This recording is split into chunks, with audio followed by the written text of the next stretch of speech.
Cerita dibuka dengan memperlihatkan sebuah panti asuhan bernama Gracefield yang ditinggali oleh puluhan anak-anak yatim piatu. Kehidupan mereka di tempat itu terlihat sangat bahagia. Walaupun jumlah mereka cukup banyak, tapi mereka semua hanya diasuh oleh seorang wanita bernama Isabella, atau yang biasa mereka panggil sebagai Mama. Setiap anak di tempat itu memiliki semacam kode angka yang dicetak pada leher mereka masing-masing. Untuk meningkatkan kemampuan otak mereka, selalu diadakan semacam tes yang wajib diikuti oleh setiap anak. Dan seperti biasanya, Emma, Norman, dan juga Ray adalah 3 anak yang mendapatkan nilai sempurna pada tes kali ini. Kecerdasan mereka lantas membuat anak-anak lain kagum, tapi tidak dengan Don, yang cukup kesal karena Norman selalu mendapat nilai yang sempurna. Ia kemudian menantang Norman untuk bermain kejar-kejaran, semacam permainan petak umpet yang biasa mereka mainkan. Akan tetapi, kecerdasan Norman bukan hanya di atas kertas saja. Tanpa butuh waktu lama, ia dapat dengan mudah menemukan Don hanya dengan melihat jejak kakinya saja. Hal itu lantas membuat anak-anak lain sangat kagum padanya. Kini tinggal tersisa Emma yang masih belum ditemukan. Berbeda dari anak-anak lainnya, Emma adalah anak yang paling lincah dan juga atletis. Tapi hal itu tidak menjadi masalah bagi Norman. Dengan sedikit trik tipuan, ia akhirnya berhasil menangkap Emma. Walaupun Emma lebih unggul dalam kemampuan fisik, tapi Norman dapat membuat strategi untuk mengalahkannya. Setelah itu, permainan kembali berlanjut dengan Don yang bertugas untuk menangkap mereka. Ketika sedang mencari tempat persembunyian, mereka bertiga sampai di depan pagar pembatas yang ada di dalam hutan.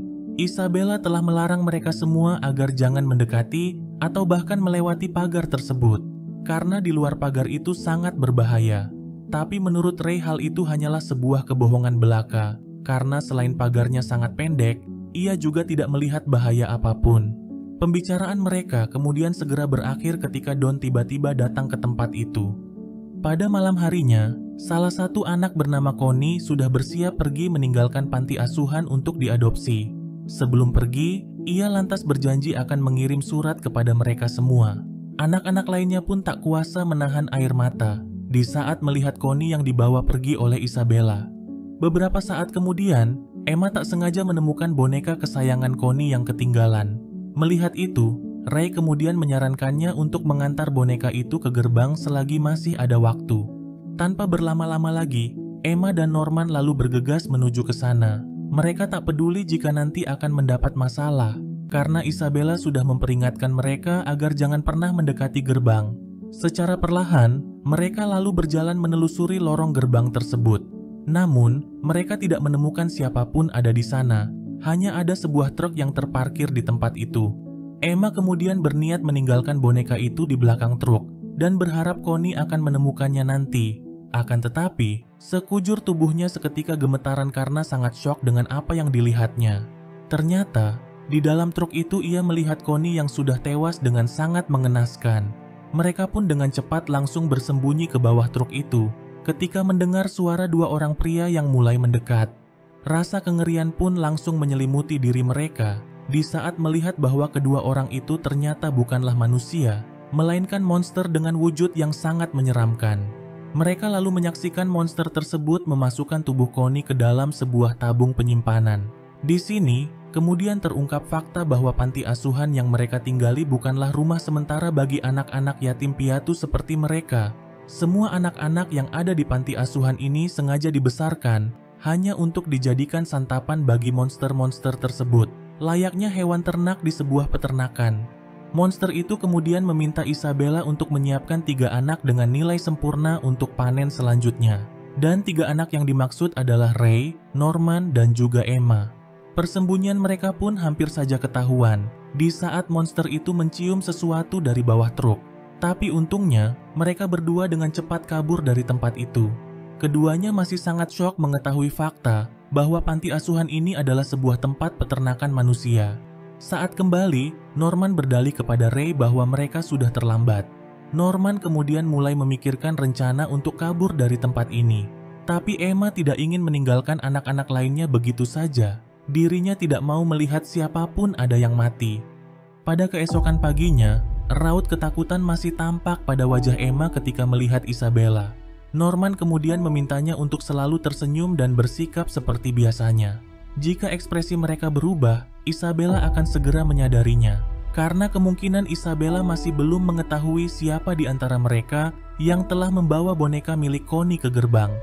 Dari pembicaraan para monster semalam, Norman mendengar bahwa mereka yang dikirim hanya yang berumur 6 dan 12 tahun saja. Monster-monster itu juga mengatakan, jika anak berusia 6 tahun seperti Connie adalah kualitas yang sedang. Itu artinya, anak yang berkualitas tinggi adalah mereka yang telah berusia 12 tahun.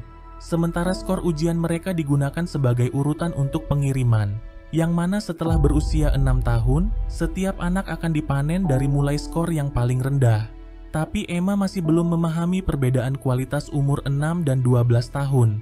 Norman pun langsung menyadari kalau perbedaannya ada pada otak mereka. Semakin besar setiap anak, maka otak mereka juga akan semakin berkembang.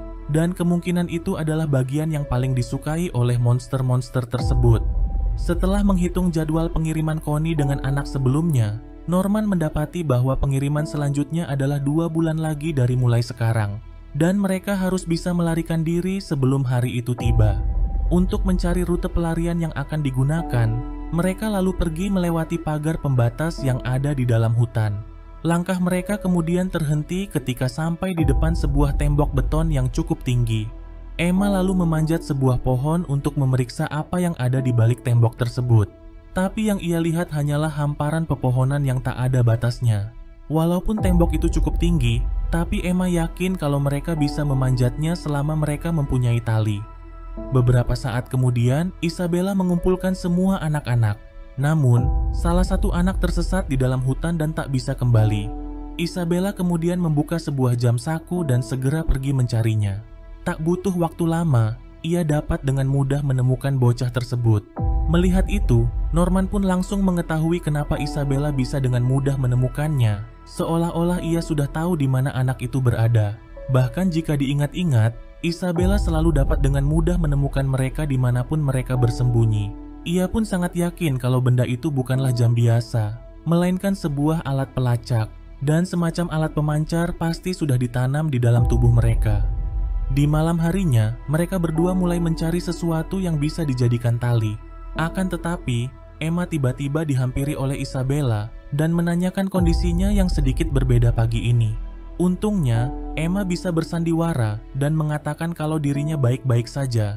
Emma bahkan berdalih kalau dirinya hanya cemburu dengan Connie yang telah mendapatkan keluarga baru. Ketegangan itu pun segera berakhir ketika lonceng makan malam berbunyi. Sebelum mereka pergi, Isabella kembali menanyakan apakah mereka pergi ke gerbang semalam. Tapi Norman langsung membalas kalau mereka tidak pernah pergi ke sana karena hal itu akan melanggar peraturan. Di saat semua orang telah tidur, mereka berdua diam-diam menyelinap ke dalam gudang penyimpanan untuk mengambil beberapa kain yang bisa dijadikan sebagai tali. Setelah itu, mereka menyimpan tali yang mereka buat di dalam hutan. Sekarang yang menjadi masalahnya, mereka tidak tahu di mana alat pemancar itu ditanam di dalam tubuh mereka dan juga cara untuk membawa semua orang keluar. Norman lalu berencana memberitahukan semuanya kepada Ray. Dengan pengetahuan Ray yang ahli dengan permesinan, ia yakin kalau Ray akan sangat membantu. Belum selesai membicarakannya, Ray tiba-tiba muncul di tempat itu memergoki mereka. Keduanya lalu menceritakan semua yang mereka lihat di malam saat Connie dibawa. Ray pun tidak terlalu terkejut dan langsung percaya pada mereka. Jika ingin kabur, ia lalu menyarankan agar membawa anak-anak yang lincah saja. Selain jumlah mereka yang mencapai puluhan, kebanyakan dari mereka juga masih berusia di bawah 6 tahun. Tapi Emma langsung menentangnya. Ia dengan tegas mengatakan akan membawa semuanya. Ray kemudian menjelaskan bahwa mereka tidak hanya sekedar kabur dari tempat ini, tapi juga bagaimana mereka bisa bertahan di dunia luar yang belum mereka ketahui. Walau demikian, Emma tetap bersikeras akan membawa semua orang bagaimanapun caranya. Ia tidak ingin ada lagi anak yang berakhir sama seperti Connie. Melihat keduanya yang saling bertengkar, Norman pun hanya bisa tertawa. Ia sangat senang melihat Emma yang sudah tidak menangis lagi. Ketika Ray menanyakan apa keputusannya, Norman berkata kalau ia sependapat dengan Emma. Mau bagaimanapun, mereka tak bisa meninggalkan anak-anak lain begitu saja. Pada malam harinya, Isabella mengumpulkan semua anak-anak untuk memperkenalkan Suster Kron yang akan bekerja membantunya di panti asuhan ini. Selain itu, ia juga membawa seorang anak baru yang akan bergabung bersama mereka. Hal itu lantas membuat Norman dan Emma sangat terkejut karena sekarang mereka harus menghadapi dua orang dewasa. Mereka juga sangat penasaran dari mana Kron dan anak itu berasal. Norman lantas menduga jika ada peternakan lain seperti tempat ini. Daripada memikirkan hal itu, Ray kemudian meminta mereka agar mencari di mana letak pelacak yang ditanam di tubuh mereka. Ia juga yakin kalau pelacak itu pasti ditanam sewaktu mereka masih bayi. Di saat mendengar itu, Norman tiba-tiba mengingat anak baru yang dibawa oleh Kron. Ia sangat yakin kalau bekas penanaman pelacak itu masih terlihat di tubuhnya. Sementara itu, Kron mengungkapkan rasa bangganya bisa bekerja di bawah orang seperti Isabella, yang dikenal sebagai orang termuda yang terpilih menjadi mama dan selalu menghasilkan produk dengan kualitas tinggi. Tanpa berbasa-basi, Isabella lalu memberitahukan bahwa ada anak di panti asuhan ini yang telah mengetahui rahasia mereka. Dan mereka adalah dua anak yang tertua. Isabella kemudian memerintahkannya untuk mengawasi semua anak tertua di tempat ini. Saat Kron bertanya kenapa tidak melaporkannya saja, Isabella mengatakan kalau ia akan mengurus mereka dengan caranya sendiri. Dan mereka hanya perlu memastikan agar anak-anak itu tidak kabur sebelum pengiriman. Kron pun sangat bersemangat untuk membantunya. Ia berpikir jika nanti Isabella akan membantunya promosi menjadi mama. Namun, ia tiba-tiba mendapatkan ide untuk melaporkan pelanggaran yang terjadi di tempat ini dan berharap jika Isabella akan dipecat. Dengan demikian, dirinya bisa lebih cepat dipromosikan menjadi mama di tempat ini menggantikan Isabella. Ia kemudian mulai mencari tahu siapa anak-anak yang dimaksud oleh Isabella. Diawali dengan mendekati satu persatu anak di panti asuhan tersebut. Norman pun sangat yakin kalau dia datang ke sini hanya untuk mengawasi mereka, dan tentunya hal itu dilakukan atas perintah Isabella. Sementara itu, Emma akhirnya berhasil menemukan sebuah bekas mencurigakan di belakang telinga Carol, anak baru yang dibawa oleh Kron. Ia pun sangat yakin kalau di sanalah alat pelacak itu ditanam di tubuh mereka. Pada malam harinya, Isabella melaporkan ke kantor pusat mengenai kondisi di peternakan 3 yang baik-baik saja. Seseorang yang ia sebut sebagai nenek kemudian memerintahkannya untuk mempersiapkan pengiriman 3 anak berkualitas tinggi sesuai dengan jadwal, karena hasil dari peternakan lain masih cukup buruk. Pada keesokan harinya, Emma memberitahukan penemuannya kepada Norman dan Ray. Setelah berhasil menemukan pelacak itu, kini mereka tinggal mencari tahu cara untuk menghancurkannya. Tapi yang menjadi kendalanya, Isabella mungkin akan segera mengetahui jika pelacak itu dirusak atau dihancurkan. Karena itulah mereka hanya bisa menghancurkannya di saat sedang dalam pelarian. Ketika Emma menanyakan cara untuk menghancurkannya, Ray meminta mereka untuk menyerahkan masalah itu padanya. Sekarang yang harus mereka pikirkan adalah cara untuk membawa semua orang keluar dari panti asuhan. Jika memberitahukan fakta yang sebenarnya, kebanyakan anak-anak mungkin tidak akan percaya karena mereka sudah terlalu dekat dengan Isabella. Ray lalu kembali memperingatkan kalau kebanyakan dari mereka hanya akan menjadi beban. Bahkan masih ada bayi yang belum bisa berjalan sendiri. Tapi Emma tidak mau menyerah dan mengatakan kalau ia mempunyai sebuah ide. Mereka akan melatih fisik anak-anak dengan bermain kejar-kejaran setiap hari. Dengan demikian, Isabella mungkin tidak akan menyadarinya. Sejak hari itu juga, mereka mulai mengajak semua anak-anak bermain kejar-kejaran di dalam hutan. Di tengah permainan itu, Kron tiba-tiba datang dan menantang mereka untuk bermain. Ia bahkan mengatakan bahwa dirinya bisa menangkap mereka semua dalam waktu 20 menit saja. Tidak butuh waktu lama, semua anak-anak yang berumur 6 tahun ke bawah bisa ditangkapnya dengan mudah. Setelah beberapa menit berlalu, kini hanya tersisa Norman dan Ray yang belum tertangkap. Berbeda dari anak-anak lain yang selalu berkumpul, mereka malah berpencar untuk membingungkannya. Dan pada akhirnya, waktu pun habis dan wanita itu berhasil dikalahkan. Sejak permainan itu, Kron tak pernah lagi mengganggu atau mengawasi mereka. Hal itu lantas membuat mereka bertiga sangat kebingungan kenapa mereka berhenti diawasi. Padahal jelas-jelas jika Isabella sangat mencurigai mereka. Ray lantas menduga kalau Isabella pasti telah memerintahkan orang lain untuk mengawasi mereka. Dan dia adalah salah satu dari anak-anak di panti asuhan ini. Dengan kata lain, ada mata-mata di antara mereka. Di malam harinya, Isabella memperingatkan Kron agar melakukan tugasnya dengan baik. Ia juga mengatakan, jika Kron tak perlu tahu siapa anak yang telah mengetahui rahasia mereka. Kalau Kron bisa menjalankan tugasnya sampai hari pengiriman, Isabella berjanji akan membantu Kron menjadi mama. Alih-alih merasa senang, Kron justru sangat kesal dan menganggap hal itu sebagai penghinaan terhadap dirinya. Ia berpikir kalau Isabella seakan ingin menegaskan posisinya sebagai yang berkuasa di tempat ini. Keinginannya untuk menjatuhkan Isabella pun semakin menjadi-jadi. Pada keesokan harinya, Norman menyarankan agar mereka memberitahukan rahasia tempat ini kepada Don dan Gilda. Norman juga ingin sekalian mengungkap siapa mata-mata di antara mereka, dan ia sendiri sudah menyiapkan sebuah rencana. Setelah itu, mereka kembali mengajak semua anak-anak bermain kejar-kejaran dan juga bersembunyi. Setelah permainan itu, Ray memberitahukan kalau ia membutuhkan waktu 10 hari lagi sampai alat yang ia ciptakan untuk menghancurkan pelacaknya bisa digunakan. Mendengar itu, Norman lalu memutuskan kalau operasi pelarian mereka juga akan dilakukan dalam 10 hari lagi. Awalnya, Emma dan Ray menolak karena itu terlalu cepat, dan mereka masih mempunyai waktu 1,5 bulan lagi hingga pengiriman selanjutnya. Tapi Norman mengatakan kalau Isabella juga mungkin memikirkan hal seperti itu. Karena itulah mereka harus kabur di waktu yang tidak diduga oleh Isabella. Agar Don dan Gilda tidak panik, mereka memberitahukan bahwa semua anak-anak di panti asuhan ini telah dijual kepada orang jahat. Keduanya tidak diberitahu bahwa panti asuhan yang mereka tinggali sebenarnya adalah sebuah tempat peternakan manusia. Awalnya, Don hanya tertawa dan menganggapnya sebagai lelucon. Tapi berbeda dengan Gilda, yang percaya kalau mereka mengatakan yang sesungguhnya. Sejak Connie dibawa pergi, ia sudah mulai curiga melihat Emma yang menjadi sangat serius. Sesuatu yang tidak pernah ia lihat sebelumnya. Ia pun sangat yakin kalau Emma pasti melihat Connie dijual. Norman pun langsung membenarkan hal itu. Tapi ia berdalih kalau mereka tidak tahu bagaimana keadaan Connie saat ini. Emma lalu mengajak mereka berdua untuk pergi bersama-sama dari tempat ini. Tanpa banyak pertanyaan lagi, keduanya pun langsung setuju. Walau demikian, Norman tidak percaya begitu saja pada mereka berdua. Karena itulah ia sudah menyiapkan sebuah jebakan untuk keduanya. Norman telah memberitahukan kepada Don bahwa tali yang mereka buat ia simpan di bawah kasurnya.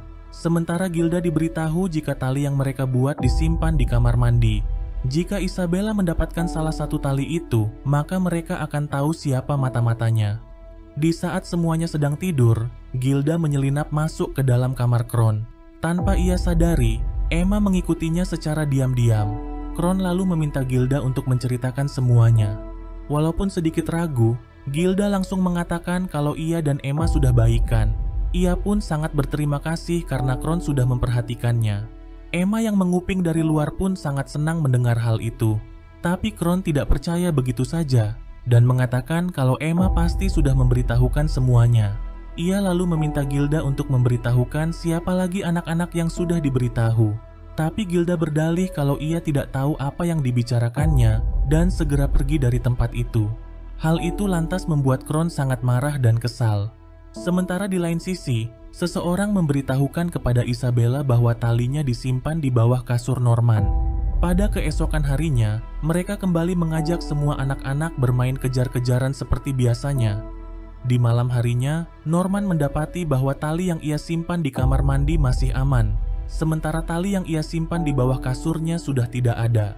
Sekarang sudah bisa dipastikan bahwa Don adalah mata-mata di antara mereka. Tapi secara mengejutkan, Norman langsung meminta Ray untuk mengaku kalau dialah mata-mata yang sebenarnya.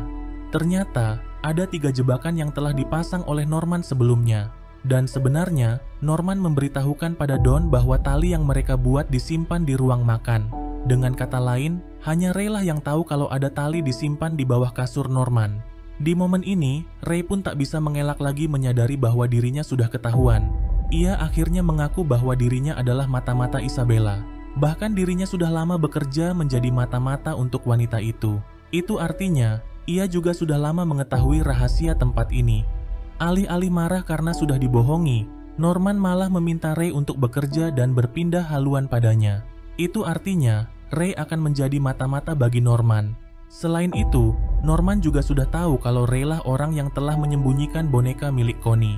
Agar ia dan Emma pergi mengantarnya ke gerbang dan mengetahui sendiri rahasia tentang panti asuhan ini. Intinya, Ray telah merencanakan semua ini agar mereka melarikan diri. Ray pun langsung membenarkan semua itu. Ia berpura-pura menjadi mata-mata agar mereka bisa kabur dari tempat ini. Hal itu ia lakukan agar dirinya bisa mengumpulkan informasi sebanyak mungkin dari Isabella. Dengan menjadi mata-mata, Ray meminta dua hal kepada Isabella. Pertama, ia meminta agar tidak dikirim dalam waktu dekat. Dan yang kedua, ia meminta sesuatu atas setiap informasi yang diberikannya, seperti berbagai barang yang tidak berguna yang tidak ada di tempat ini. Selama tidak beresiko, Isabella selalu mengabulkan permintaannya. Ray kemudian mengatakan kalau ia sengaja membuat mereka berdua pergi ke gerbang agar mereka tidak terbunuh, karena ia sudah tahu bahwa mereka bertiga telah masuk ke dalam daftar panen selanjutnya. Ray pun setuju untuk bekerja sama dengan Norman. Tapi sebagai syaratnya, Norman harus membohongi Emma dengan membawa semua anak-anak pada saat pelarian. Tapi di saat-saat terakhir, mereka harus meninggalkan anak-anak itu dan hanya membawa Don dan Gilda saja. Ray masih yakin kalau semua anak-anak di panti asuhan ini hanya akan menjadi beban bagi mereka. Dengan berat hati, Norman pun setuju dengan syarat tersebut. Dari sana, Ray kemudian pergi menemui Isabella untuk melaporkan kegiatan anak-anak hari ini. Alih-alih melaporkan pembicaraannya dengan Norman, ia malah meminta Isabella agar waspada dengan Kron yang mulai bertindak sendiri. Di momen ini, Isabella ternyata sudah mengetahui kalau Emma dan Norman lah anak yang pergi ke gerbang ketika Connie dibawa. Pada keesokan harinya, Ray langsung berterus terang kepada Emma bahwa dialah mata-mata di antara mereka. Ia lantas meminta Emma untuk tenang karena dirinya bukanlah musuh mereka. Awalnya ia berencana memberitahukan semuanya setelah mereka kembali dari gerbang, tapi situasi semakin rumit karena mereka meninggalkan boneka Connie di gerbang. Pada malam harinya, Emma melaporkan penelitiannya dalam beberapa hari terakhir. Setiap pukul 9 malam, ia mendapati bahwa Isabella selalu menghilang dari panti asuhan ini. Ia pun sangat yakin kalau panti asuhan ini memiliki sebuah ruangan rahasia dan letaknya pasti di dalam kamar Isabella. Karena setiap kali menghilang, Isabella terakhir kali terlihat masuk ke dalam kamarnya. Ray lalu memberitahukan kalau Isabella selalu menyerahkan laporannya ke kantor pusat setiap hari, dan ruangan itu pasti dibuat untuk hal itu. Tapi Ray masih belum mengetahui di mana letak ruangan tersebut. Don lantas ingin segera pergi ke sana. Ia yakin kalau mereka bisa menemukan informasi keberadaan Connie di tempat itu. Tapi Ray langsung melarangnya dan mengatakan kalau hal tersebut sangat beresiko karena mereka tidak tahu apakah tempat itu memiliki sistem keamanan. Untuk saat ini, mereka tidak boleh gegabah dan bertindak ceroboh. Tapi Don sama sekali tidak menghiraukan peringatan tersebut. Ia dan Gilda kemudian menyelinap masuk ke dalam kamar Isabella dan mulai mencari pintu menuju ruangan rahasia yang dimaksud. Gilda pun segera menyadari ada yang aneh pada lemari buku di tempat itu, dan ketika digeser, ternyata ada sebuah pintu di belakangnya. Tapi pintu itu telah terkunci, dan sialnya lagi, mereka mendengar suara langkah kaki seseorang yang mulai mendekat. Untungnya, itu hanyalah seorang bocah bernama Phil yang sedang bermain petak umpet. Mereka lalu segera keluar dari tempat itu, dan tak sengaja bersenggolan dengan Isabella yang hendak masuk ke dalam kamar. Namun, itu hanyalah trik cerdik yang dilakukan oleh Don agar bisa mencuri sebuah kunci dari wanita tersebut. Sementara itu, Emma memperkenalkan seseorang bernama William Minerva kepada Ray dan Norman. Dia adalah pengarang buku-buku yang ada di perpustakaan. Emma sangat yakin kalau Minerva ada di pihak mereka.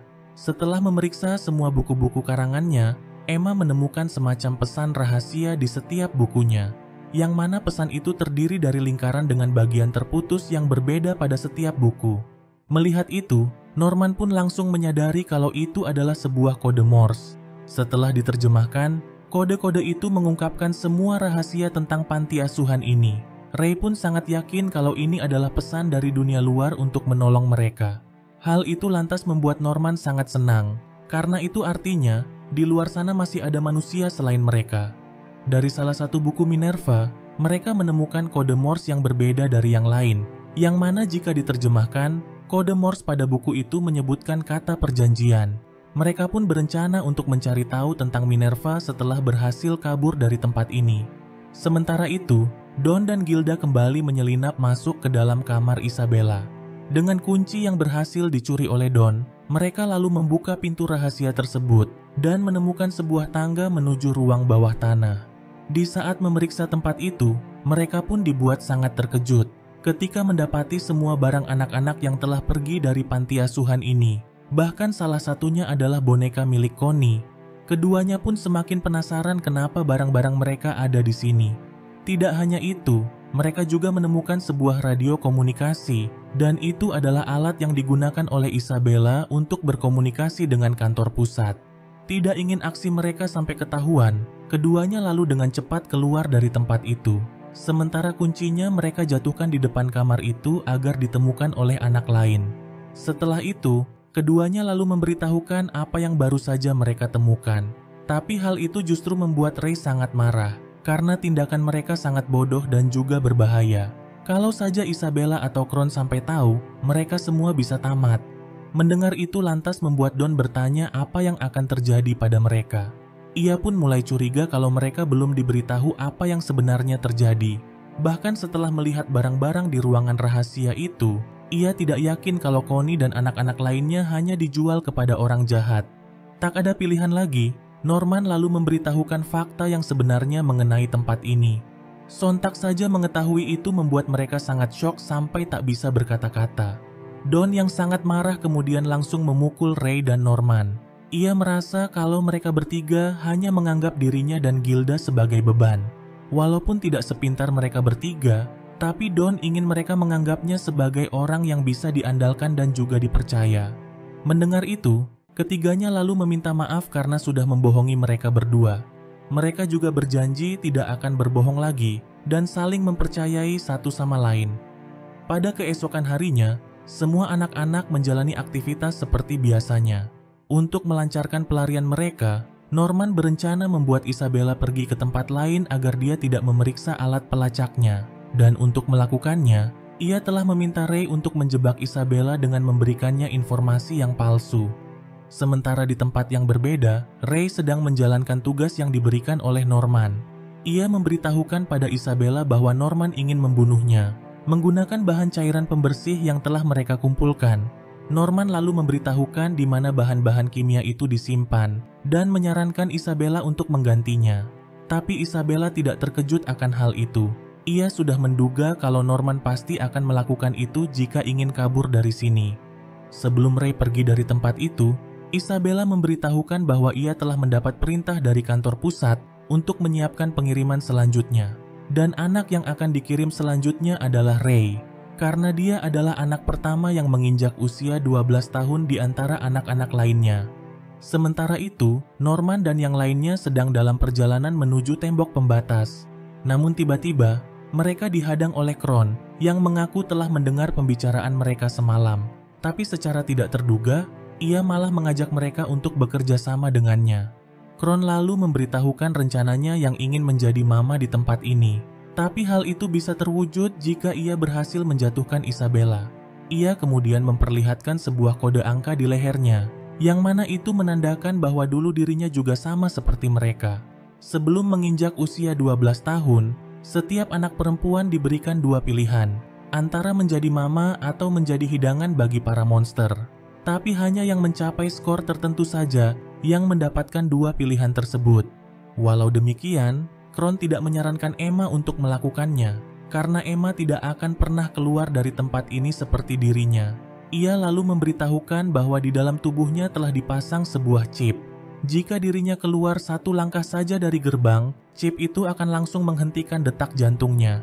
Dan jika ia mati mendadak, maka chip itu akan segera memberitahukan keberadaannya.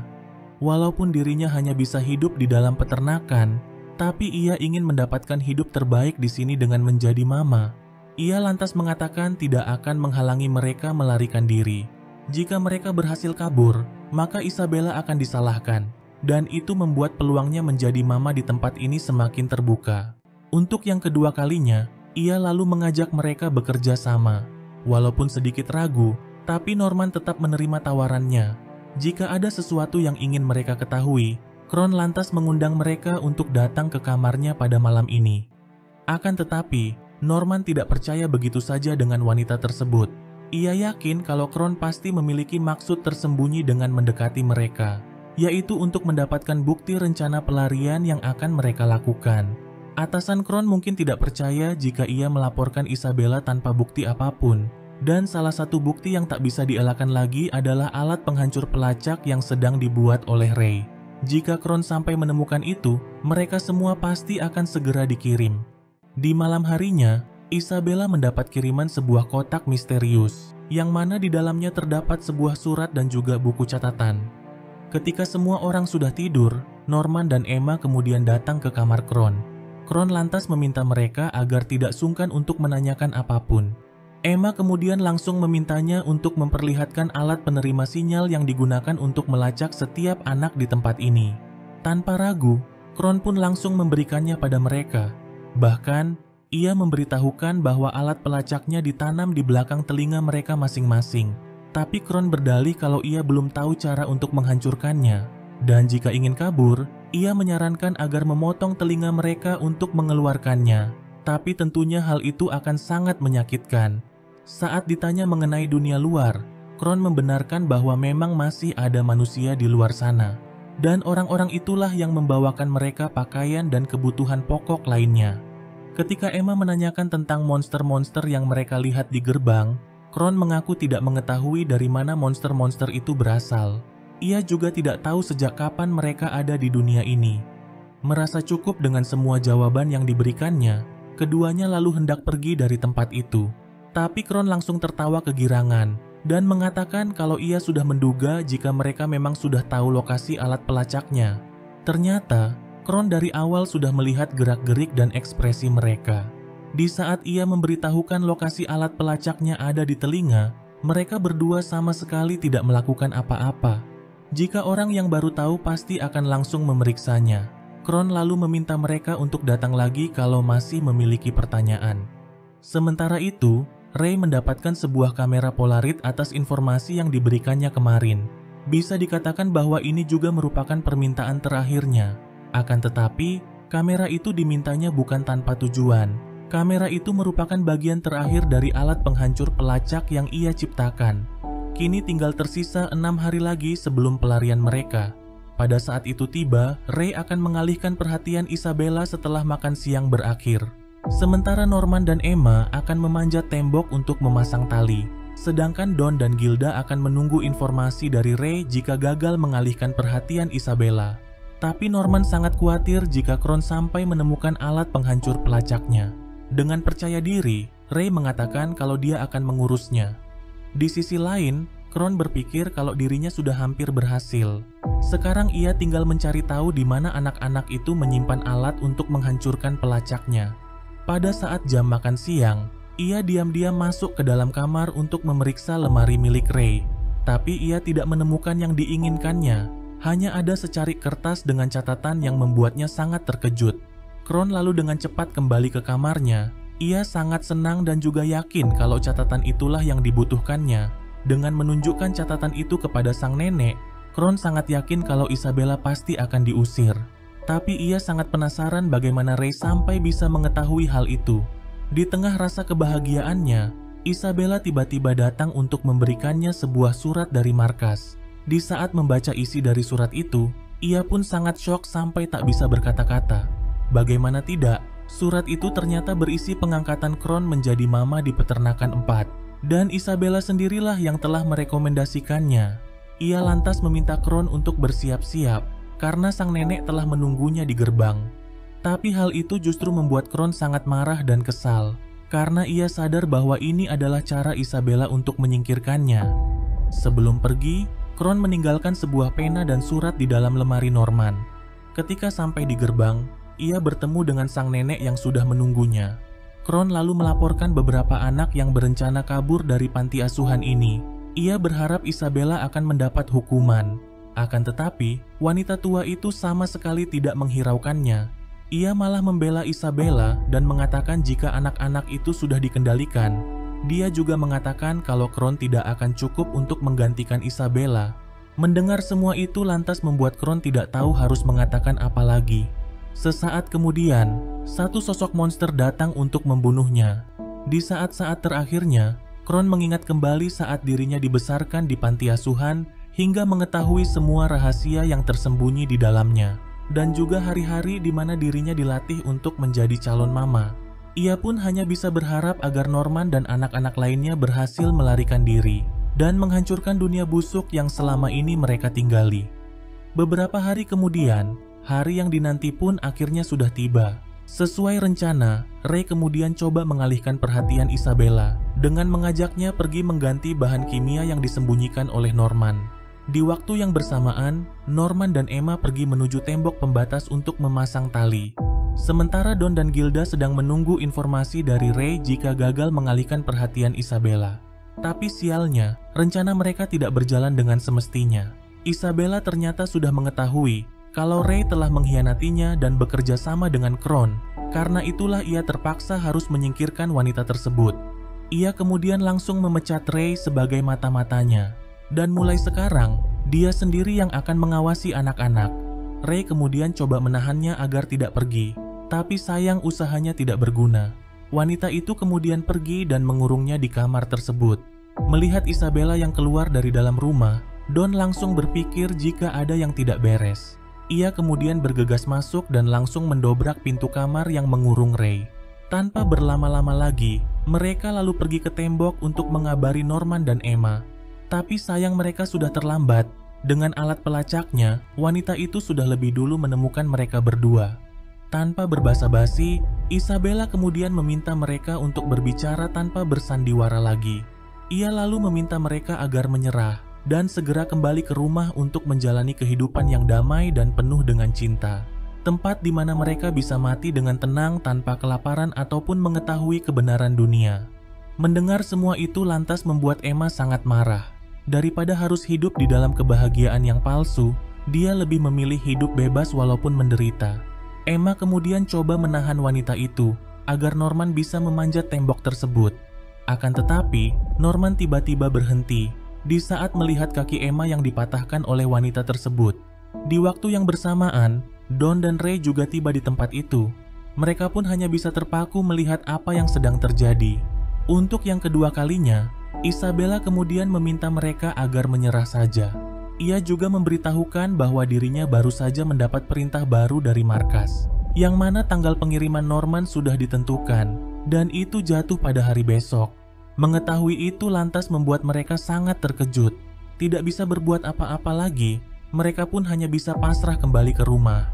Setelah kejadian itu, Ray pun benar-benar dibuat sangat frustasi.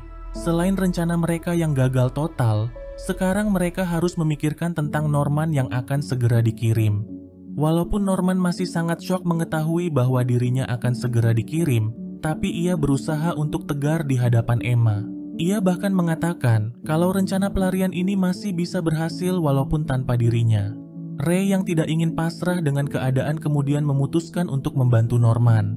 Ia meminta Norman untuk kabur pada besok siang, tapi setelah mematikan alat pelacaknya, ia harus bersembunyi di sekitar panti asuhan.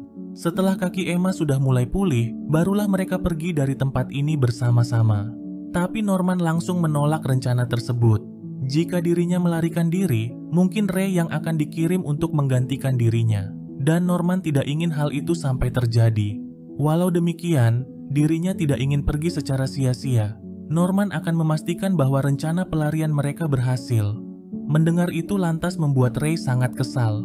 Karena itu artinya, rencananya selama beberapa tahun ini untuk membuatnya tetap hidup tidak berguna. Emma pun tiba-tiba mendapatkan sebuah ide. Ia lalu menyarankan Ray agar mematahkan kaki atau tangannya. Jika Norman berhasil kabur, Ray kemungkinan besar tidak akan langsung dikirim menggantikannya jika terluka. Karena monster-monster di gerbang itu pernah mengatakan kalau mereka bertiga adalah produk kelas atas yang sangat istimewa. Dan tentunya saat dikirim mereka harus dalam kondisi yang terbaik. Melihat mereka berdua yang tidak menyerah untuk membantunya, Norman akhirnya setuju untuk menjalankan rencana tersebut. Setelah itu, Ray lalu memberikan perangkat yang ia ciptakan untuk mematikan alat pelacaknya. Norman yang masih sangat penasaran kemudian menanyakan bagaimana Ray bisa mengetahui rahasia tempat ini. Ray lantas menjawab kalau ia sudah mengetahuinya sejak awal. Ternyata, Ray memiliki kemampuan unik yang sangat langka, yang mana ia memiliki ingatan sejak dirinya masih berada di dalam kandungan. Walaupun ingatan itu hanya berupa kepingan, tapi ia bisa mengingatnya dengan sangat jelas. Bahkan sejak pertama kali dibawa ke panti asuhan ini, ia masih mengingat wujud para monster yang dilihatnya dan juga alat pelacak yang ditanam di telinganya. Dirinya juga masih mengingat bahwa di balik gerbang panti asuhan ini bukanlah jalan menuju dunia luar, melainkan jalan menuju markas pusat dan 5 peternakan lain yang saling berdekatan. Karena itulah gerbang tersebut tak bisa dijadikan sebagai rute pelarian. Sebelum jam tidur, Isabella memberitahukan kepada anak-anak lain bahwa Norman telah menemukan keluarga barunya. Hal itu lantas membuat banyak anak-anak yang merasa senang sekaligus sedih karena harus berpisah dengannya. Setelah tali mereka disita oleh Isabella, Ray kemudian meminta Gilda untuk membuat tali yang baru dari kain bekas. Saat kembali ke kamar, Norman menemukan surat dan pena yang ditinggalkan oleh Kron untuknya. Pada keesokan harinya, Norman bergegas pergi menuju tembok pembatas sesuai dengan rencana mereka. Dengan tali yang dibuat oleh Gilda, ia kemudian memanjat tembok tinggi tersebut. Tapi ketika sampai di atas, ia hanya diam terpaku melihat sisi lain di balik tembok itu. Sementara itu, Ray berpikir kalau Norman sudah berhasil kabur dan mematikan pelacaknya. Akan tetapi, ia benar-benar dibuat sangat terkejut di saat melihat Norman yang malah kembali ke rumah. Hal itu lantas membuat Ray sangat marah dengan keputusannya. Tapi dengan santainya, Norman berkata bahwa dirinya tidak akan melarikan diri. Bukan karena dirinya tidak mau, tapi di balik tembok itu ternyata ada sebuah jurang yang sangat dalam dan juga lebar. Bahkan lebar dan kedalamannya bukanlah sesuatu yang bisa mereka lompati. Karena itulah seluruh area di panti asuhan ini tidak memiliki pengawasan sama sekali. Walau demikian, Norman mengatakan masih ada jalan untuk kabur.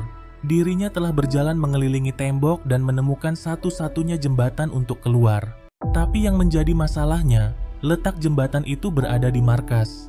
Beberapa saat kemudian, Isabella memanggil Norman untuk bersiap-siap. Norman pun sadar kalau ini adalah saat-saat terakhirnya bersama mereka. Walaupun Ray dan Emma sudah berusaha menahannya, tapi keputusannya untuk pergi sudah bulat. Norman tidak ingin ada yang mati menggantikan dirinya. Ia kemudian mengembalikan alat penghancur pelacaknya.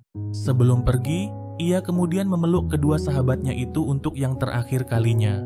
Ia juga berterima kasih pada mereka karena telah menjadi keluarganya. Norman lalu kembali ke kamarnya dan hanya membawa sebuah mainan telepon benang. Mainan yang dulu sering ia mainkan bersama Emma dan Ray di saat dirinya jatuh sakit. Beberapa saat kemudian, semua anak-anak sudah berkumpul untuk melepas kepergiannya. Norman lalu berpamitan kepada mereka semua.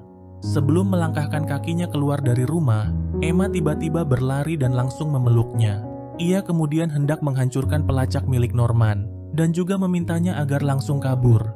Tapi Norman langsung menghentikannya sebelum Isabella menyadari hal tersebut. Untuk yang kesekian kalinya, Norman lalu mengatakan kalau keputusannya sudah bulat dan ia hanya ingin Emma melepasnya dengan senyuman. Melihat Emma yang masih bersikeras menahannya, Isabella kemudian memperingatkan akan menghabisinya kalau masih membuat keributan. Mendengar itu, Emma pun hanya bisa pasrah ketika melihat Norman dibawa pergi. Ketika sampai di gerbang, Isabella membawanya masuk ke dalam sebuah ruangan misterius. Beberapa hari kemudian, kepergian Norman masih membuat Emma merasa sangat terpukul. Hal yang sama juga dirasakan oleh Ray. Dirinya selalu terlihat murung dan menyendiri dari anak-anak yang lain.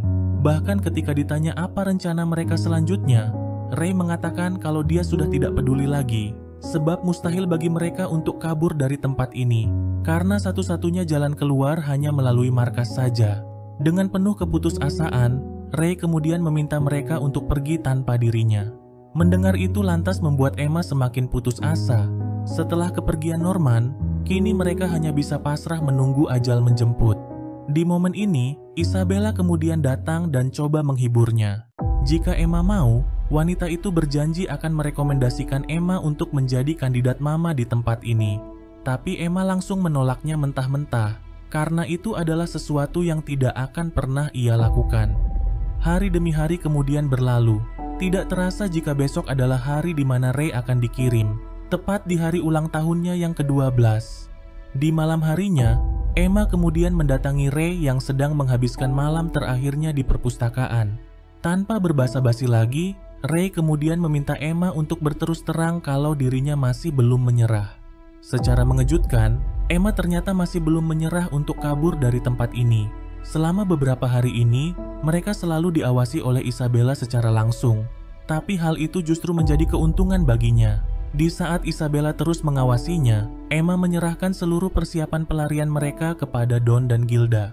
Bahkan, mereka telah menyiapkan semua yang mereka butuhkan untuk melarikan diri. Dan kini mereka sudah bisa kabur kapanpun.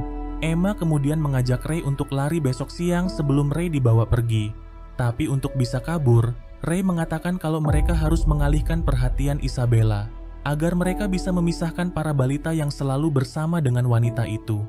Selain itu, jalan satu-satunya untuk keluar dari tembok adalah melalui jembatan yang ada di markas. Ketika pelarian mereka diketahui, penjagaan di sana pasti semakin diperketat. Para monster juga pasti banyak berkeliaran di tempat itu. Untuk mengatasi kedua masalah tersebut, Ray pun telah mempersiapkan sebuah rencana. Ia telah menyiapkan beberapa kaleng minyak untuk membakar rumah ini. Ketika Isabella sibuk memadamkan apinya, di saat itulah mereka semua bisa melarikan diri. Tapi untuk mencegah aksi mereka tidak diketahui oleh markas, seseorang harus memblokir ruang rahasia di kamar Isabella agar dia tidak bisa melapor ke markas. Dengan demikian, markas akan menganggapnya sebagai kebakaran biasa dan penjagaan di jembatan tidak akan diperketat. Selain itu, Ray juga sudah menyiapkan beberapa bom molotov di dalam hutan yang nantinya akan mereka lempar ke peternakan lain untuk memicu kebakaran dan mengalihkan perhatian. Ray lalu menyarankan agar mereka melakukannya pada malam ini. Emma pun langsung setuju dengan rencana tersebut, tapi Emma masih khawatir jika Isabella membiarkan rumahnya terbakar dan lebih memilih untuk mengejar mereka. Ray pun telah menyadari kemungkinan hal itu akan terjadi. Karena itulah kebakaran biasa tidak akan cukup untuk mengalihkan perhatian wanita itu. Secara mengejutkan, ia kemudian mulai menuang minyak ke tubuhnya sendiri. Dengan begini, ia sangat yakin kalau Isabella tidak akan meninggalkan dirinya yang terbakar. Sontak saja melihat itu membuat Emma sangat terkejut. Tapi Ray mengatakan kalau ia sudah lama merencanakan hal ini. Walaupun terlihat konyol, tapi dirinya ingin mengacaukan dan menghancurkan hasil panen terbaik para monster itu. Dia kemudian meminta Emma agar memanfaatkan kesempatan ini. Dengan begitu, nyawanya dan juga nyawa Norman tidak akan sia-sia.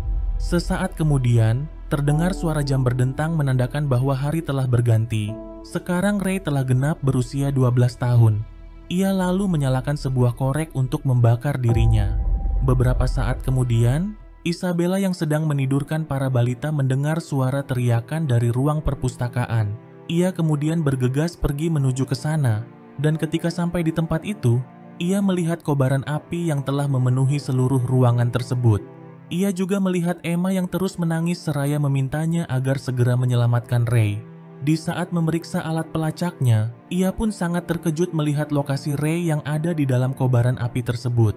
Sementara itu, Gilda dengan cepat mengeluarkan semua anak-anak dari dalam rumah. Isabella kemudian berusaha untuk memadamkan api tersebut. Tapi anehnya, alat pemadamnya tak bisa digunakan. Di waktu yang bersamaan, ia menyadari kalau Emma telah menghilang. Ia kemudian mencari Emma menggunakan alat pelacaknya. Namun, yang ia temukan hanyalah sebuah potongan telinga. Dengan telinga yang terluka, Emma kemudian berlari ke dalam hutan untuk bergabung bersama yang lainnya.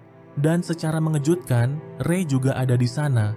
Ternyata, Emma masih sempat menghentikan Ray yang hendak membakar dirinya. Emma kemudian meminta Ray untuk melepaskan semua pakaiannya yang nantinya akan mereka bakar bersama dengan beberapa potong daging untuk menciptakan aroma tertentu. Dan agar semakin meyakinkan Isabella, ia lalu memotong telinga Ray untuk melepaskan alat pelacaknya. Ternyata, Norman lah yang telah merencanakan semua ini. Ia juga sudah tahu kalau Ray ingin mengakhiri hidupnya di tempat ini. Hal itu ia sadari ketika melihat kaleng minyak yang disembunyikan oleh Ray di bawah lemarinya. Karena itulah Norman tidak akan membiarkan hal itu sampai terjadi. Selama 2 bulan ini, Norman diam-diam menulis rencana pelarian mereka tanpa diketahui oleh siapapun. Ia juga menitipkan barang yang ditinggalkan oleh Kron kepada Emma. Ia yakin kalau benda itu pasti berguna bagi mereka di masa depan. Sementara itu, Isabella hendak melaporkan pelarian anak-anak ke kantor pusat. Akan tetapi, ia tak bisa masuk ke dalam ruangan rahasia karena Don telah merusak lubang kunci pintu ruangan tersebut. Selain kepada Don dan Gilda, Emma juga telah memberitahukan rahasia tempat ini kepada anak-anak yang lain.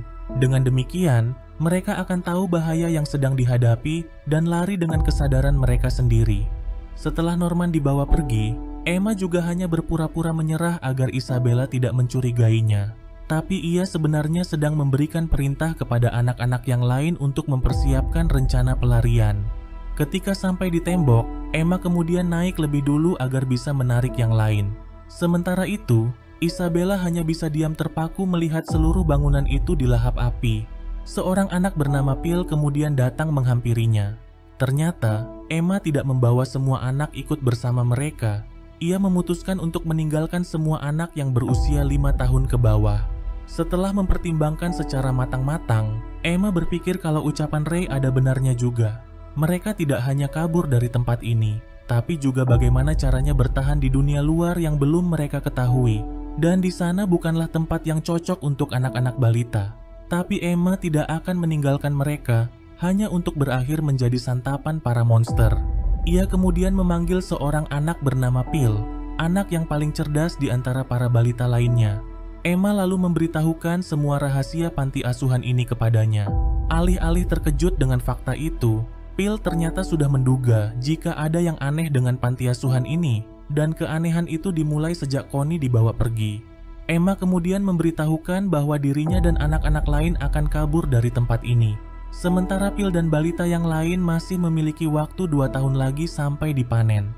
Karena balita yang tertua saat ini masih berusia 4 tahun. Tapi sebelum itu terjadi, Emma berjanji akan kembali untuk menyelamatkan mereka. Ia juga berencana untuk menyelamatkan anak-anak dari peternakan yang lain. Tanpa diduga, Phil langsung mengatakan kalau dia akan menunggu sampai Emma kembali. Setelah menemukan anak-anak balita yang tertinggal, Isabella kemudian segera melapor ke kantor pusat menggunakan radio cadangan. Sirine peringatan pun langsung dibunyikan. Para monster kemudian dikerahkan untuk menangkap anak-anak tersebut. Sementara itu, Emma akhirnya menemukan sisi tebing yang paling dekat dengan tembok, persis seperti yang disebutkan oleh Norman di dalam catatannya. Walaupun cukup berbahaya, tapi ini adalah pilihan yang terbaik daripada harus menggunakan jembatan.